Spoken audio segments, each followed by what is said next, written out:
Estou sentindo. Boa noite a todos. A graça e a paz do Senhor Jesus, irmãos. Que privilégio ouvir um louvor desse. Um louvor que a gente vai cantar sempre. Mesmo quando a gente cai, o Senhor nos ergue. Mesmo aqui ou na eternidade. Mas o louvor, a gratidão em nosso coração. Isso é expressão pura do que deve ser a nossa vida, nossa caminhada.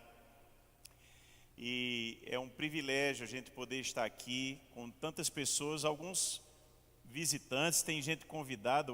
Eu sei que o pastor Valdir está feliz hoje, que o pastor Jonathan está aí, né? Jonatas, de Belém, que o recebeu.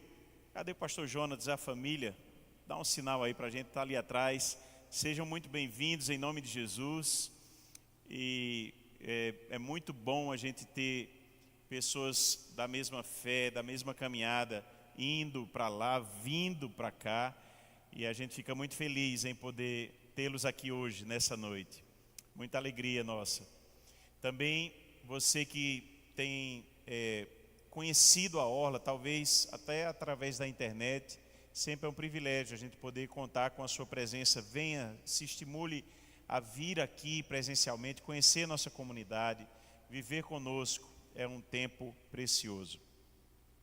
Queridos, temos falado nesses dias, comecei domingo passado, a ideia de trazer o Natal para um tempo mais abrangente.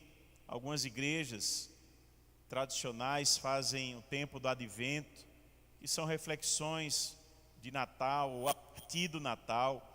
São reflexões na pessoa de Jesus. E nesse tempo senti o desejo, algumas semanas atrás, de também prolongar, não necessariamente na mesma época das pessoas que fazem o Advento, que começa no primeiro domingo do mês de dezembro e segue até o período do Natal. Começamos um pouco depois, mas temos algumas mensagens ainda para trazer, e Deus colocou no meu coração o desejo de falar do caminho, a trajetória do Rei dos Reis, o nosso Rei, o caminho do Rei, desde o nascimento. E falamos, pensar em Natal é pensar no nascimento de Jesus, e em todas as implicações, mais que isso, né? Mais do que o nascimento, mas é pensar na obra de Cristo, é pensar nos seus ensinos, é pensar no que significa para nós, para o mundo, ter Jesus nascido, Jesus vir ao mundo, a sua obra salvífica. E por isso estamos aqui. É muito mais do que o Natal celebrado em alguns lares, onde tem um presépio, luzes, velas, mas não tem realmente um significado da pessoa de Jesus. Muitas vezes nas celebrações de Natal Jesus nem está presente, porque não foi convidado, porque se fala em tudo menos em Jesus. É um lamento isso. Então, domingo passado falamos sobre a manjedoura, sobre esse primeiro momento do caminho do nosso Rei aqui na terra. E a manjedoura como palco do maior acontecimento da história, a presença e a providência divina. O maior evento da história não foi o homem pisar na lua, como falamos, citando aqui Billy Graham e tantos outros, mas Deus tocar a terra. Que privilégio da humanidade. A manjedoura também é um lugar de materialização do amor pleno. Abraça o incomparável, o eterno Deus de amor. A manjedoura tem esse significado tão forte, porque ali na manjedoura estava o nosso Salvador, aquele que nos amou de maneira sobre-humana, divina, um amor incomparável, um amor eterno. E a manjedoura também é inspiração de uma vida simples, uma vida humilde.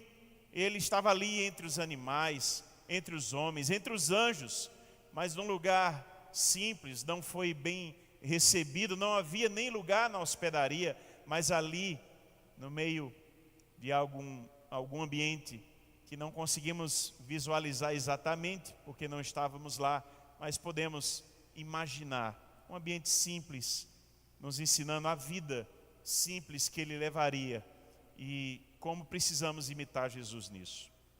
Hoje vamos avançar, hoje vamos seguir nesse caminho do Rei e trazendo então o texto de Lucas capítulo 2, verso 40 a verso 52, mais alguns textos que vão nos ajudar nessa caminhada. Eu quero que você então perceba que hoje estaremos falando sobre essa oficina, esse ambiente que trabalha os processos.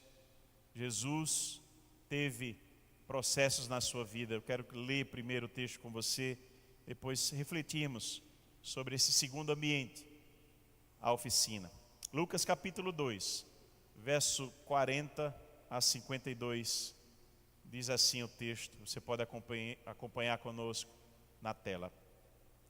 O menino crescia e era fortalecido em espírito e cheio de sabedoria, e a graça de Deus estava sobre ele. Ora, todos os anos iam seus pais a Jerusalém à festa da Páscoa, e tendo ele já 12 anos, subiram a Jerusalém, segundo o costume do dia da festa. E regressando eles, terminados aqueles dias, ficou o menino Jesus em Jerusalém, e não o soube José nem sua mãe. Pensando, porém, eles que viria de companhia pelo caminho, andaram caminho de um dia e procuravam-no entre os parentes e entre os conhecidos. E como o não encontraram, voltaram a Jerusalém em busca dele. E aconteceu que, passados 3 dias, o acharam no templo, assentado no meio dos doutores, ouvindo-os, interrogando-os. E todos os que o ouviam admiravam a sua inteligência e respostas. E quando o viram, maravilharam-se. E disse-lhe sua mãe: Filho, por que fizeste assim para conosco? Eis que teu pai e eu ansiosos te procurávamos. E ele lhes disse: Por que é que me procuráveis? Não sabíeis que me convém tratar dos negócios de meu pai? E eles não compreenderam as palavras que lhes dizia. E desceu com eles, e foi para Nazaré, e era-lhes sujeito. E sua mãe guardava no seu coração todas estas coisas. E crescia Jesus em sabedoria, e em estatura, e em graça para com Deus e os homens. Amém. Vamos dar um salto para Marcos, capítulo 1. Marcos 1, a partir do verso 9 até o verso 15. Vai nos complementar a informação. Marcos 1, 9 a 15. Naqueles dias, Jesus veio de Nazaré, da Galiléia, e foi batizado por João no Rio Jordão. Logo ao sair da água, Jesus viu os céus se abrindo e o Espírito descendo como pomba sobre ele. Então veio uma voz do céu que dizia: Você é o meu filho amado, em você me agrado. E logo o Espírito conduziu Jesus ao deserto, onde ficou durante 40 dias, sendo tentado por Satanás. Estava com as feras e os anjos o serviam. Depois de João ter sido preso, Jesus foi para a Galiléia, pregando o evangelho de Deus. Ele dizia: O tempo está cumprido e o reino de Deus está próximo. Arrependam-se e creiam no evangelho. Um último verso, por gentileza, Marcos capítulo 6, verso 3. Marcos 6, 3, diz assim: Não é este o carpinteiro, o filho de Maria e irmão de Tiago, José, Judas e Simão? As suas irmãs não vivem aqui entre nós? E escandalizavam-se por causa dele. Amém. Feche seu olho mais uma vez. Faça uma oração. Peça a Deus para falar com você. Pai,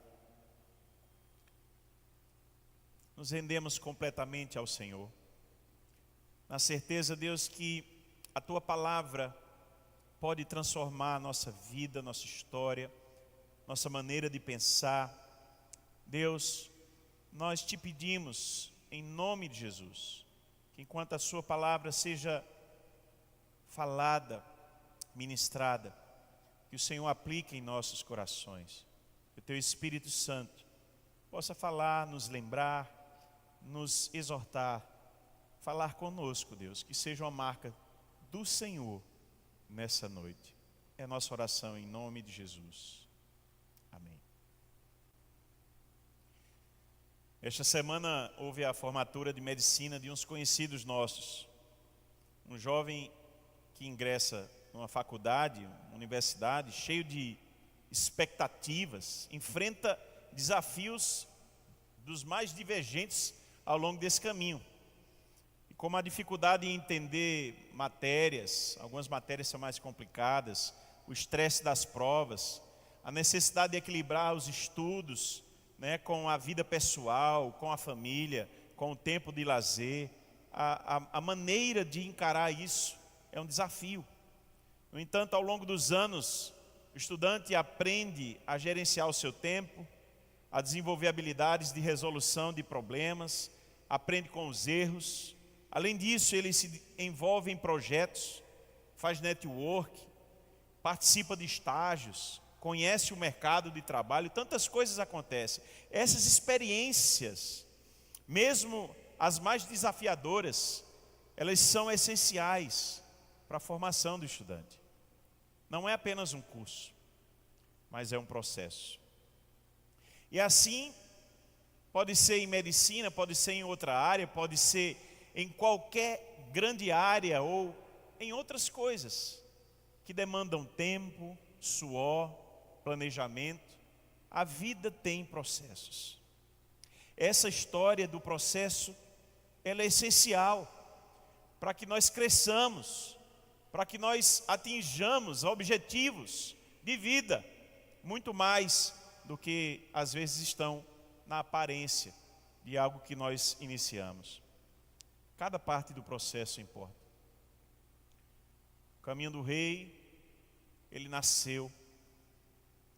O caminho do rei, ele cresce. Ele tem um crescimento.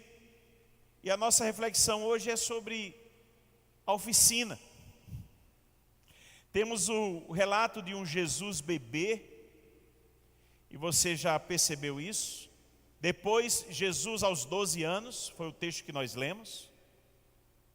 Temos o relato de Jesus aos 30, quando está para começar o seu ministério e vai ser batizado, e depois ao deserto, lemos também. E a Bíblia, é verdade, não se propõe a dar um relato detalhado, ano por ano, sobre Jesus. Mas a nossa avaliação da história de Jesus pode ser bem sensata, com informações que contém na Bíblia, sem especulações, mas bem conclusivas para nós, por todo um histórico, por toda a vida de quem conhece a cultura da época, estuda a cultura da época. O que é que a Bíblia mostra? Jesus era judeu, nasceu em Belém, cresceu em Nazaré, era filho de José e Maria, cresceu nos costumes e na tradição judaica, certamente ia 3 vezes ao ano, depois da idade que podia se deslocar, 3 vezes ao ano, nas festas, a Páscoa em abril normalmente, na festa de Pentecostes em maio, no tabernáculo, normalmente em outubro, festa das cabanas. E aos 12 anos estava ele ali, muito consciente da palavra, muito consciente inclusive já da sua missão. Ele surpreendeu os doutores da lei. E perceba, a família segue um padrão rigoroso de piedade, a Bíblia registra isso. José seguia certamente os costumes, era um homem justo. Mateus 13 vai falar sobre isso. Um carpinteiro, trabalhava certamente com pedras, com madeira. O contexto de Nazaré, quem teve o privilégio de visitar, e alguns vão o ano que vem, vai ver que é uma cidade que tem muitas pedras. Há até uma ideia de uma pedreira por lá.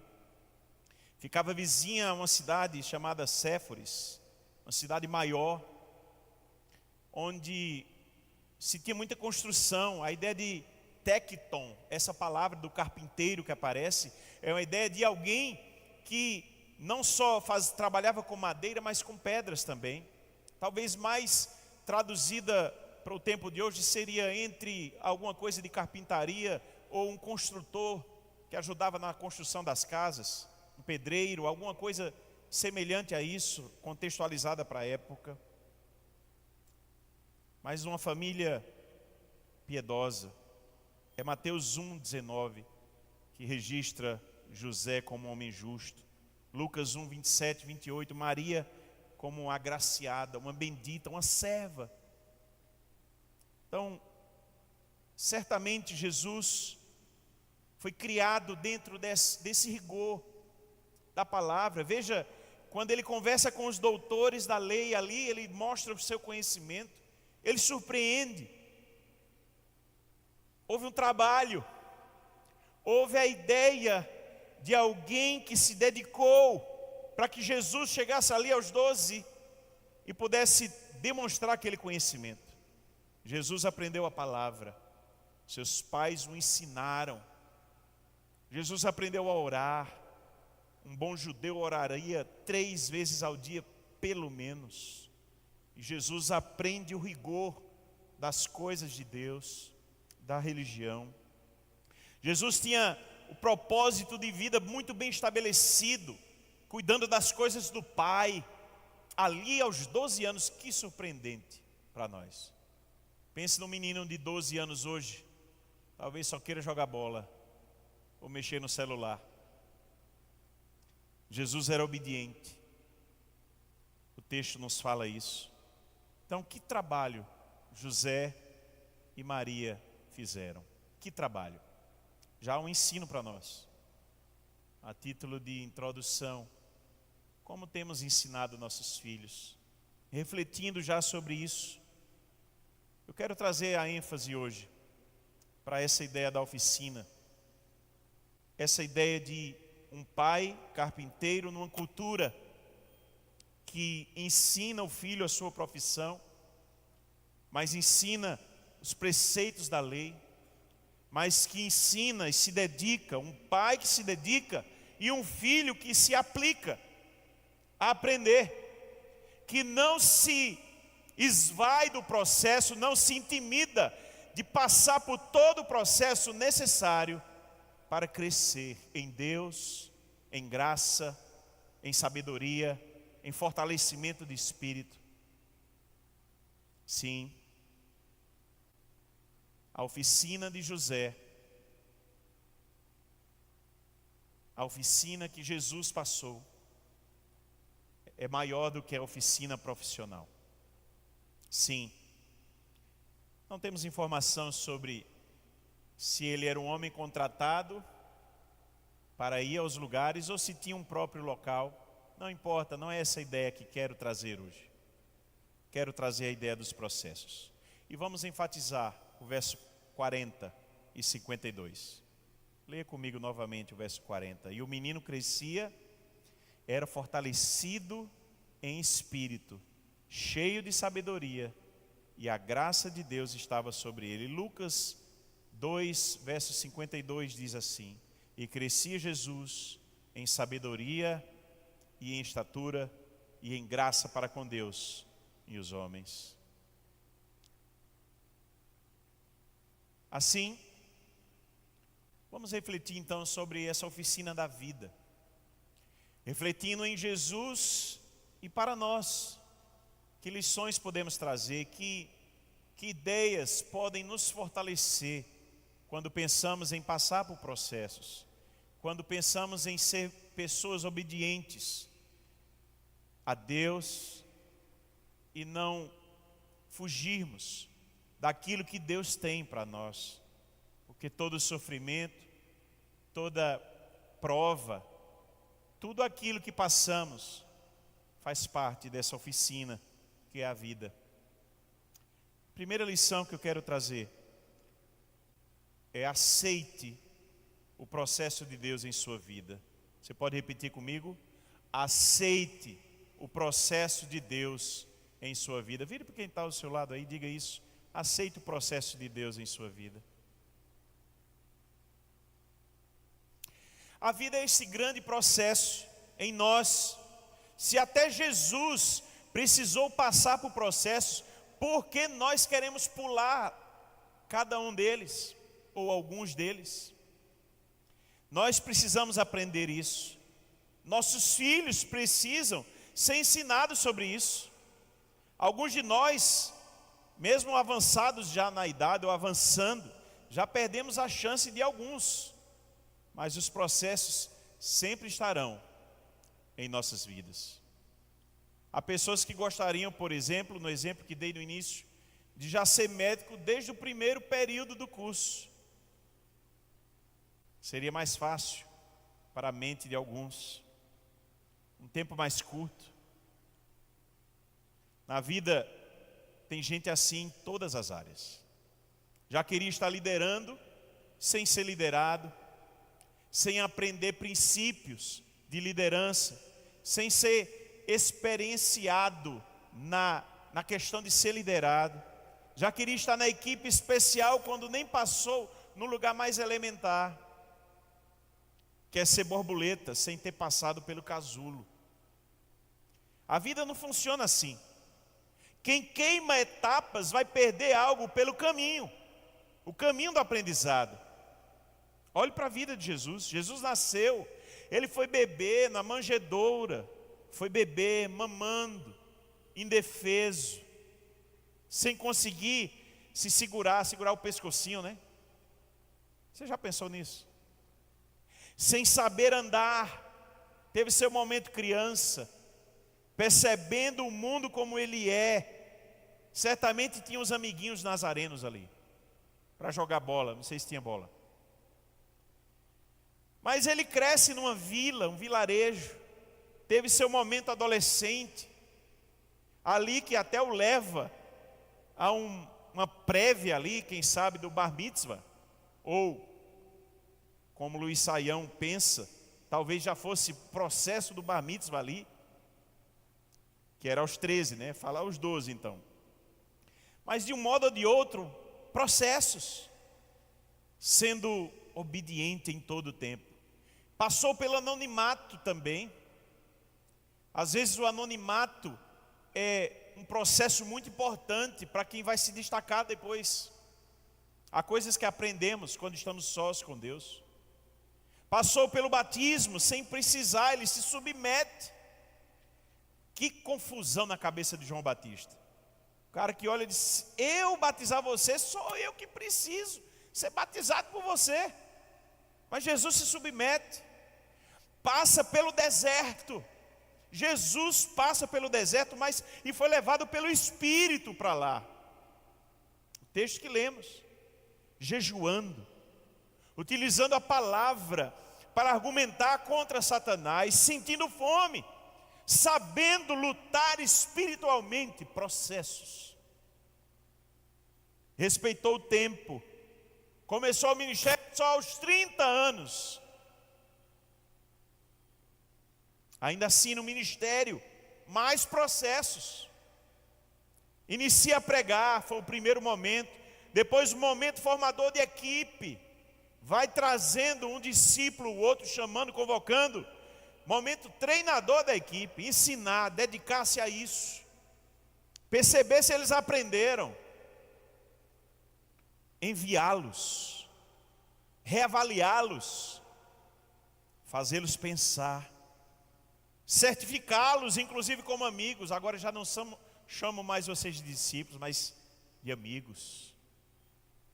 Ser traído foi um processo. Ser negado, ser abandonado.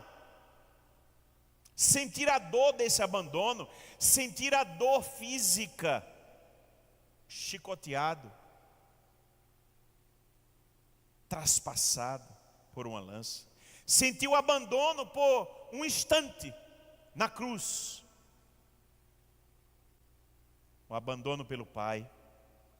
Jesus aceitou o processo na vida dele. Ele sabia, havia lido Isaías.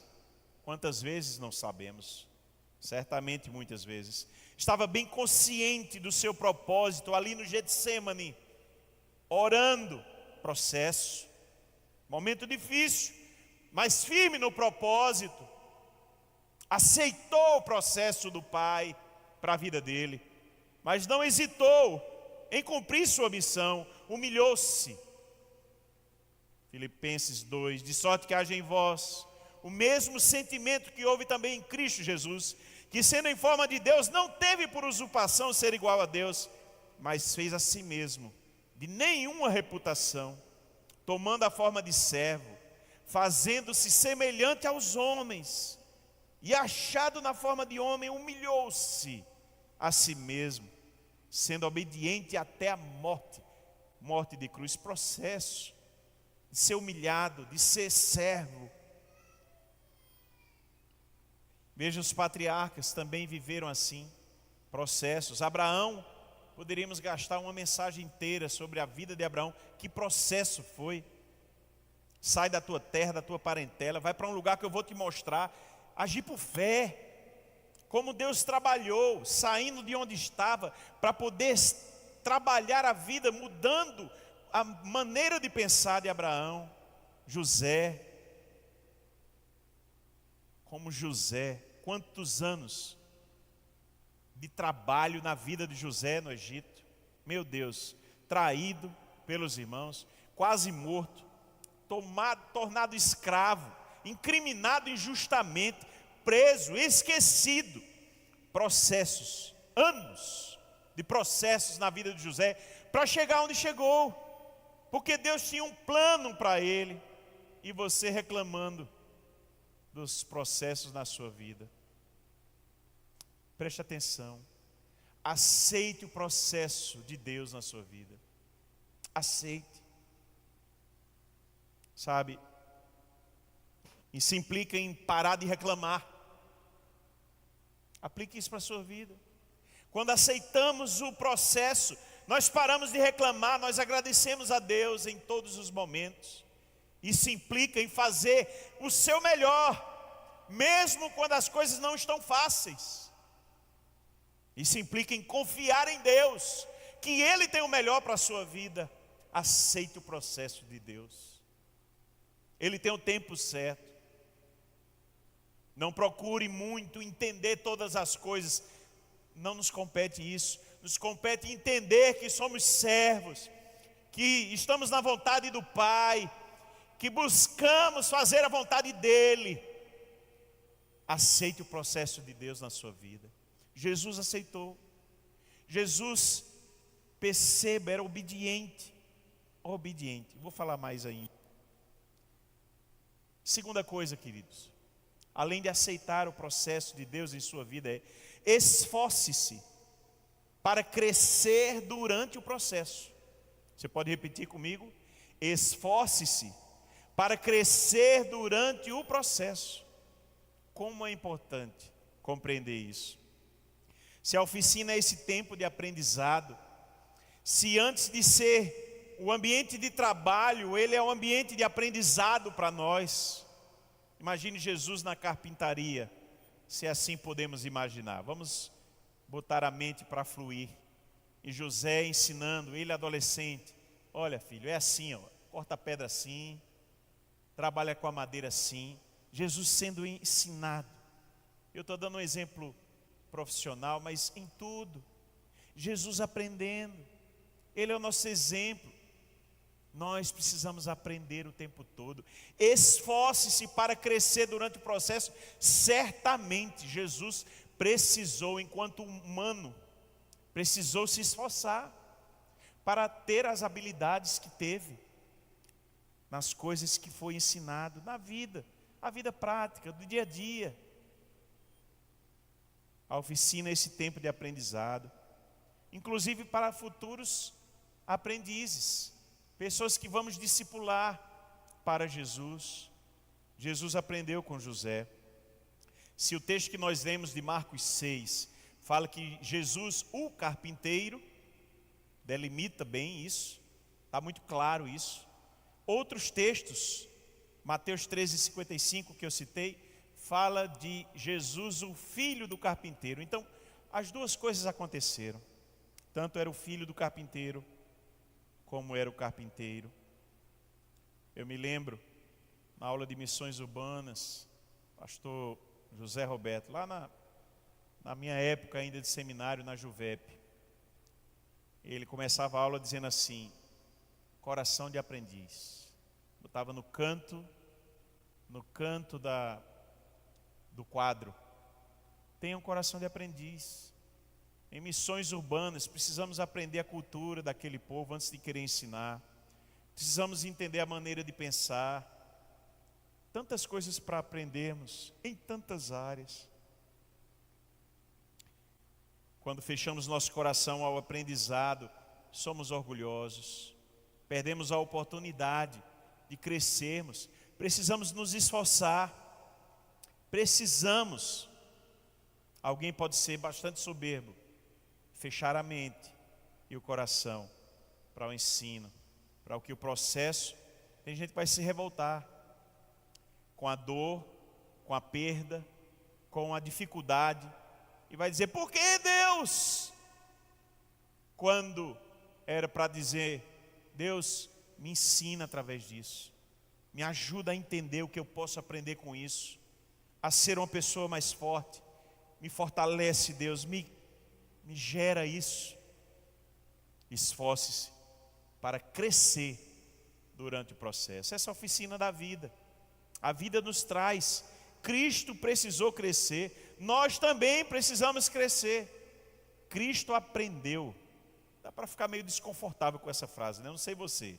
Quando eu penso em Cristo sendo o Senhor dos senhores, o Deus, o eterno, aí eu digo: Cristo aprendeu, mas eu não estou dizendo da minha cabeça, irmãos. O menino crescia, era fortalecido em espírito, sabedoria. Tem mais. Hebreus 5, verso 8 e 9 diz assim: ainda que era filho, aprendeu a obediência por aquilo que padeceu. Olha que coisa tremenda. O autor aos Hebreus, inspirado, está dizendo que Jesus aprendeu a obediência. É uma coisa que a gente vai pensando, né? E eu busquei ajuda nisso. Albert Barnes, por exemplo, comenta: ele aprendeu experimental e praticamente. Não se pode supor que ele não soubesse o que era a obediência, ou que ele estava indisposto a obedecer a Deus antes de sofrer. Não. Ou que ele tinha, como nós, perversidades da natureza que levaram à rebelião, que exigia ser subjugada pelo sofrimento. Não, mas que ele estava disposto a testar, entre aspas, o poder da obediência nos sofrimentos. Familiarizar-se pessoal e praticamente com a natureza de tal obediência em meio a problemas prolongados. João Calvino comenta: o fim próximo dos sofrimentos de Cristo foi, assim, habituar-se à obediência. Habituar-se à obediência. Não que ele tenha sido levado a isso pela força, ou que ele precisava ser exercido dessa maneira, como é o caso de bois ou cavalos, quando a ferocidade deles deve ser domada, pois ele estava abundantemente disposto a prestar a seu pai a obediência que é devido. Mas isso foi feito a partir de uma consideração em nosso benefício, para que ele pudesse nos mostrar um exemplo, e um exemplo de sujeição até a própria morte. Queridos, se Cristo, que não precisava aprender a obedecer, ele já sabia, essa é a interpretação mais óbvia, mas que ele decidiu obedecer para ser um exemplo. É isso que eles estão falando aqui. E é a ideia de trazer para nós o exemplo. O exemplo. Por que não nos esforçarmos para crescermos diante dessa oficina de Deus? Ninguém nasce sabendo. Ninguém nasce sabendo. Paulo sempre nos lembra do processo como sendo algo enriquecedor, sabe? Para isso, nós precisamos nos esforçar para crescer em Deus em todo o processo. Efésios 4, Paulo dizendo, verso 12: querendo o aperfeiçoamento dos santos, para a obra do ministério, para a edificação do corpo de Cristo, até que todos cheguemos à unidade da fé, ao conhecimento do Filho de Deus, a homem perfeito, A medida da estatura completa de Cristo. Olhe que caminho nós precisamos percorrer, irmãos. Chegarmos a homem perfeito, a medida da estatura completa de Cristo. E você já achando que sabe muita coisa. Não sabemos nada. Precisamos aceitar o processo de Deus em nossa vida. Precisamos nos esforçar para aprendermos nesse tempo, a crescermos em Deus nesse tempo. Os colossenses também ouviram isso. Os colossenses, Paulo escrevendo no capítulo 1 diz, verso 9: por esta razão também nós, desde o dia em que soubemos disso, não deixamos de orar por vocês e de pedir que transbordem do pleno conhecimento da vontade de Deus em toda sabedoria, entendimento espiritual. Dessa maneira poderão viver de modo digno do Senhor, para o seu inteiro agrado, frutificando em toda boa obra e crescendo no conhecimento de Deus. Crescer, gente, a ponto de amadurecer e dar frutos. Gerar frutos. Você tem gerado fruto? Sabe, se a oficina da vida em nós, os sofrimentos, a tribulação, as coisas que Deus nos permite passar, não nos tornar mais fortes, não nos tornar mais maduros, para poder gerar bons frutos, talvez você não aprendeu nada. Talvez você desperdiçou o tempo de oficina, que é a vida. Jesus aprendeu como homem e nos ensina, foi exemplo de nós, sendo obediente ao Pai. Por que temos dificuldade de obedecer? A rebeldia nos convida todos os dias a desistir diante do processo. Quantas vezes você já disse, não quero mais nada com isso, não quero mais servir a Deus, não quero mais, estou cansado do meu pequeno grupo, cansado de fazer por essas pessoas, cansado de isso, de aquilo, cansado, eu, e você se coloca num pedestal, como se você fosse a melhor pessoa do mundo e ninguém cansasse de você. Já parou para pensar que você pode estar cansando alguém?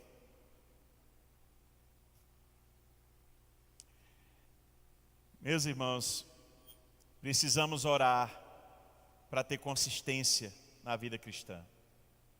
Precisamos orar mais por ter resiliência nesse tempo de processos, de oficina de Deus em nós. E perceber-se, aceitando o processo, esforçando-se para crescer, mas por fim, expanda as áreas de crescimento no processo. Você pode repetir comigo? Expanda as áreas de crescimento no processo. Primeiro você aceita o processo de Deus. Senhor, eu preciso aprender em cada momento. Como Jesus teve que crescer enquanto homem, bebê, criança, adolescente, jovem, até iniciar o ministério, depois crescer durante o ministério, em termos ministeriais. Jesus teve processos na vida, eu aceito. Depois, Senhor, eu compreendi sim isso, e agora eu vou me esforçar, então, para durante o processo eu crescer em Ti. Eu preciso crescer, além de aceitar eu vou crescer. Agora eu quero expandir esse crescimento nas áreas que Deus me permitir, sabe, perceber, nas áreas que eu preciso. Quantas áreas? E aqui, ninguém é bom em tudo. Sempre podemos crescer e melhorar em alguma área da vida. Lembra Lucas 2:40? E o menino crescia, era fortalecido em espírito. Primeira coisa, quero destacar isso. Uma vida disciplinada, fortalecer o espírito. Você tem vivido assim? Você tem fortalecido? Provérbios 3:5 em diante diz assim: confie no Senhor de todo o coração e não se apoie no seu próprio entendimento. Sabe? Reconheça o Senhor em todos os seus caminhos e Ele endireitará as suas veredas. Fortalecer o seu espírito tem a ver com confiar em Deus, tem a ver com fortalecer essa ideia. Não se apoiar que você já é forte demais, que as coisas você resolve na própria mão, é do seu jeito. Não, confie no Senhor, reconheça o Senhor em todos os seus caminhos. Não seja sábio aos seus próprios olhos, verso 7. Não seja sábio aos próprios olhos. Tema o Senhor, afaste-se do mal. Isto será como um remédio para o seu corpo, refrigério para os seus ossos. Honre o Senhor com os seus bens, com as primícias de toda a sua renda, e os seus celeiros ficarão completamente cheios, os seus lagares transbordarão de vinho. Meu filho, não rejeite a disciplina do Senhor, nem se aborreça com a sua repreensão, porque o Senhor repreende a quem ama, assim como um pai repreende o filho a quem quer bem. Feliz é quem acha a sabedoria, feliz é aquele que alcança o entendimento. Sabe, irmãos, esse processo de Deus nos trabalhar a vida, nos disciplinar, nos mostrar coisas que precisamos, fortalecer o nosso espírito, fortalecer quem somos internamente. Precisamos confiar, precisamos endireitar as veredas, irmãos, nossos caminhos, honrar mais a Deus. Precisamos aceitar a correção de Deus, não rejeitar achando que sabemos tudo. Não.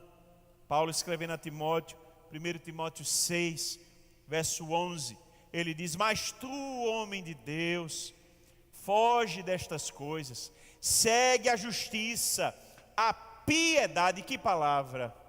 A fé, o amor, a paciência, a mansidão. Milita a boa milícia da fé. Toma posse da vida eterna, para a qual também foste chamado, tendo já feito boa confissão diante de muitas testemunhas.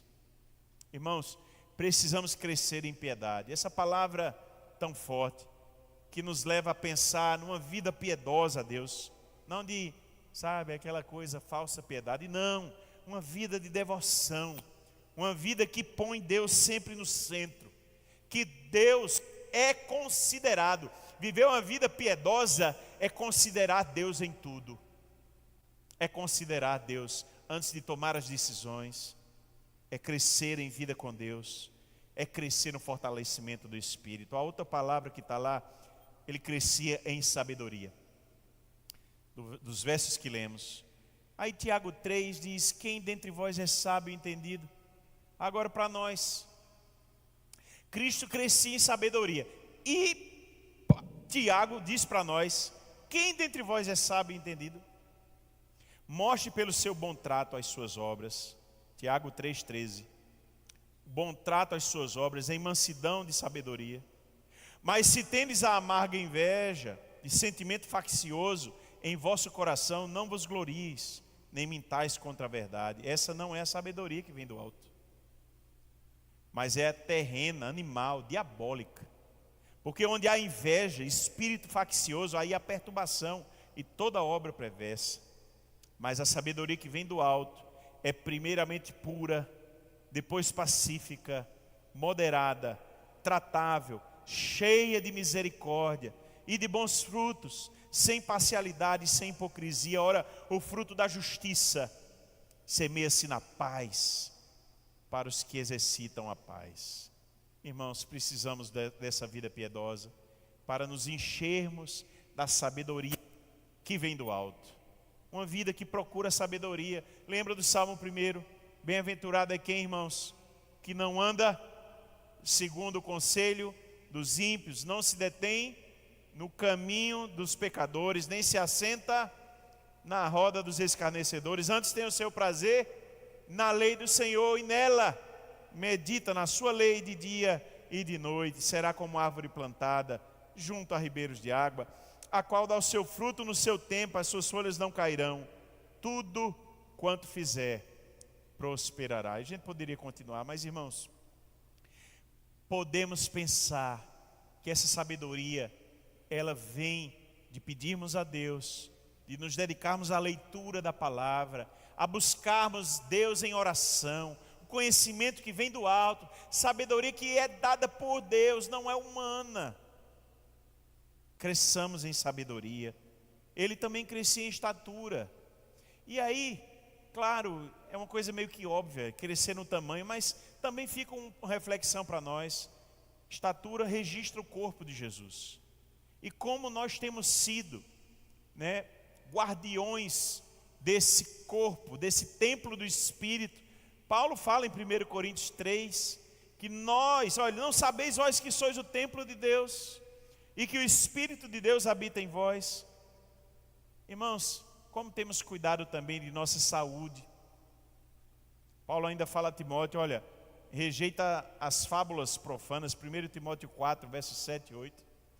Exercita-te a ti mesmo em piedade, porque o exercício corporal para pouco aproveita. Mas ele não está dizendo que não se aproveita. Aproveita. Mas a piedade para tudo é proveitosa. Ele está colocando a piedade acima, e é isso mesmo. Mas ele não está tirando a importância do nosso cuidado com o corpo. Você tem cuidado? Por fim, ele diz, crescia em graça. Jesus crescia em graça. Tenho pensado sobre isso. Simpatia, aceitação. A graça nesse contexto, diante de Deus, diante dos homens. Você só cresce diante de Deus se você entendeu e busca santidade. Busca a glória de Deus.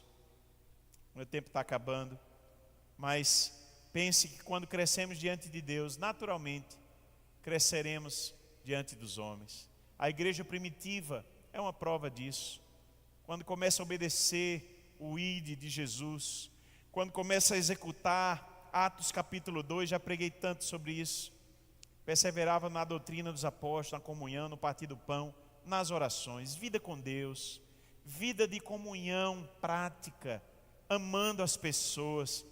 E no verso 47, Atos 2, 47, ele termina uma sessão de coisas que já preguei, louvando a Deus, caindo na graça de todo o povo. Como as pessoas têm visto você? Porque viam Jesus com graça, porque se atraíam pelo que olhavam para Jesus e encontravam ali. Se há pessoas nos odiando, irmãos, se não for por Cristo, esse ódio vai existir. Jesus já nos alertou sobre isso. Mas se for uma vida normal, é para nos perguntarmos, porque a igreja tinha essa graça que atraía pessoas, o amor de Deus em nós sendo revelado, as relações de amor, construindo as relações. Irmãos, cresça, expanda as áreas de crescimento na sua vida, viva perguntando a Deus. Se lembre da resolução de Jonathan Edwards, falei sobre isso essa semana aos líderes. Ele decidiu, resolveu, ao final de cada dia, ver o que poderia ser melhor. Ao final de cada semana, ver aonde ele errou, onde ele poderia ter feito diferente. Ao final do mês, ao final do ano. Precisamos viver assim, refletindo, examinando o que temos feito conosco, porque vamos prestar contas a Deus, com as pessoas que Deus colocou em nossas mãos, nossa família, nossas pessoas para pastorear, para aconselhar, para viver. O que fazemos com as pessoas que estão cruzando conosco, sabe? Temos crescido nessas coisas, precisamos aceitar o processo de Deus. Precisamos crescer em Deus durante o processo. E precisamos expandir esse crescimento para todas as nossas áreas, sermos melhores a cada dia. Quero terminar com uma pergunta hoje. Em que você precisa melhorar? Em que você precisa melhorar? Feche seu olho. A banda pode subir. Feche seu olho. Vamos orar a Deus. Que o Senhor fale profundamente ao seu coração. Que seja o Espírito Santo de Deus ministrando conduzindo ao lugar que essa oficina de Deus, que nos inspira quando pensamos no crescimento de Jesus, possa nos inspirar também a sermos transformados, a crescermos em Deus, em tudo que necessitamos. Quero orar nesse momento, mas quero fazer hoje um convite. Hoje eu quero fazer isso. Se enquanto falava, o Espírito Santo lhe lembrou de alguma área da vida em que você precisa crescer, e hoje você quer dizer a Deus: sim, Senhor, eu quero crescer. Venha à frente hoje, se ajoelhe aqui, venha e diga ao Senhor: Senhor, hoje eu estou indo ali à frente. Amém, pode vir. Eu sei que tem mais pessoas. Hoje eu estou indo ali à frente, Senhor, porque o Senhor me lembrou que eu preciso crescer nessa área. E hoje sim, Deus, eu quero fazer esse despertamento, que o Teu Espírito Santo trabalhe em mim. Deus, me ajuda a crescer. Eu sei que tem mais pessoas. O Espírito Santo me fala: faça isso por fé. Sabe por quê? Quando levantamos do nosso lugar, nós vamos ampliando, expandindo a nossa forma de compromisso com Deus, tornando público, dizendo: Senhor, sim, Deus, eu reconheço publicamente, eu me humilho, dizendo: Deus, melhora a minha vida, me ajuda nesse processo. Amém, amém, glória a Deus. Vou começar a orar. Se você sentir desejo, possa vir à frente. Deus está atento à sua vida nessa hora. Feche seu olho. Pai, muito obrigado, Senhor. Obrigado pela consciência, Deus, do que o Natal faz em nós, do que esse tempo de reflexão. O Senhor nasceu, o Senhor veio a este mundo, Deus, com tantas variáveis. O Senhor não hesitou em passar os processos, desceu de sua glória, nasceu em nossa vida e passou por cada etapa, Deus, nos mostrando, nos servindo de exemplo. Deus, há tanto para aprendermos. Nós nesse momento, Pai, reconhecemos: oh Jesus, nos ajuda. Reconhecemos que precisamos de Ti. Reconhecemos que há coisas em nós que precisam ser melhoradas. Deus, trabalha em nós nessa hora. Nós abrimos nosso coração, abrimos nossa mente. Sim, Deus, ao Senhor trabalhar. Que o Senhor use tudo aquilo que o Senhor deseja para nos fazer aperfeiçoados. Deus, para crescermos em dons, talentos, em crescimento do conhecimento do Senhor, em crescimento, ó Deus, em habilidades para Te servir, em tudo aquilo, ó Deus, que precisamos. Crescer nas relações, Deus, como temos falhado em tantas relações, ó Deus, com pessoas que amamos, outros que são difíceis para nós, mas Deus nos ajuda. Deus, também Te agradecemos pelo processo em nossa vida, Te agradecemos pelas dores, Te agradecemos pelas perdas, Te agradecemos, ó Deus, por cada momento que temos vivido, pelas vitórias e até por derrotas permitidas pelo Senhor, porque a vida tem esses altos e baixos para nos alertar, para nos ensinar que precisamos pegar nas Tuas mãos, Deus, e conduzir a nossa vida com constância, com relevância, Deus, de propósito, sem nos desviarmos nem para a direita, nem para a esquerda. Nos ajuda, Deus, corrige nossas veredas, nossos caminhos, para a glória do Teu nome, Jesus. Em nome de Jesus. Amém e amém. Dê uma salva de palmas para Jesus.